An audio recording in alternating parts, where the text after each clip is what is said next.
याचं एक उदाहरण देतो मी की शेतकऱ्यांना फसवणूक कशी केली जाते. 1995ला एक स्त्री जी आहे, म्हणजे एक स्त्री मजुरी किती होती की त्या ठिकाणी 10 रुपये मजुरी होती त्या ठिकाणी एका दिवसाची, आणि एका पुरुष मजुराची जी मजुरी होती त्या ठिकाणी 20 रुपये होती 1995.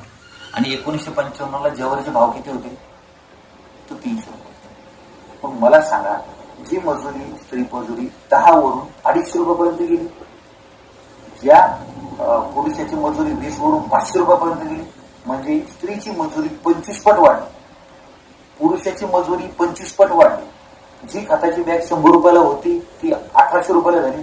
त्याच्यानंतर जी नांगरणी 100 रुपयाला होती, 150 रुपयाला होती, त्या ठिकाणी ती आज 1,500-2,000 हजाराला झाली. म्हणजे प्रत्येक गोष्टीचे भाव हे कमीत कमी 15 पट ते जास्तीत जास्त 25 ते 30 पट वाढले. तर माझा प्रश्न हा आहे या व्यवस्थेला की ज्या शेतकऱ्याची ज्वारी 300 रुपये क्विंटल होती ती 25 पट का वाढली. त्या ज्वारीचा भाव आज किमान आधारभूत किंमत ही 7,000 रुपये क्विंटल का झाली. दुसरं उदाहरण तुम्हाला द्यायचं जर झालं तर 2004 साली कापसाचा भाव काय होता. एक क्विंटल कापसाचा भाव 2004 साली 2300 रुपये होता. कारण आमच्याकडे त्यावेळेस कापूस होता.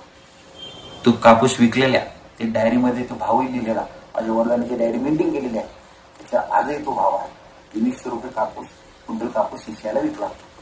मग त्यावेळेस सोनं हे 5,000 रुपये तोळा होतं.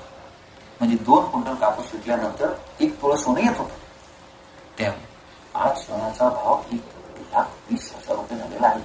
आणि कापसाचा भाव किती आहे, कापसाचा भाव हा 6,000 ते 9,000 आहे. मग जी मजुरी 20 पट वाढू शकते त्या कापसाचा भाव कमीत कमी 10 पट वाढवणं अपेक्षित होतं किंवा नाही.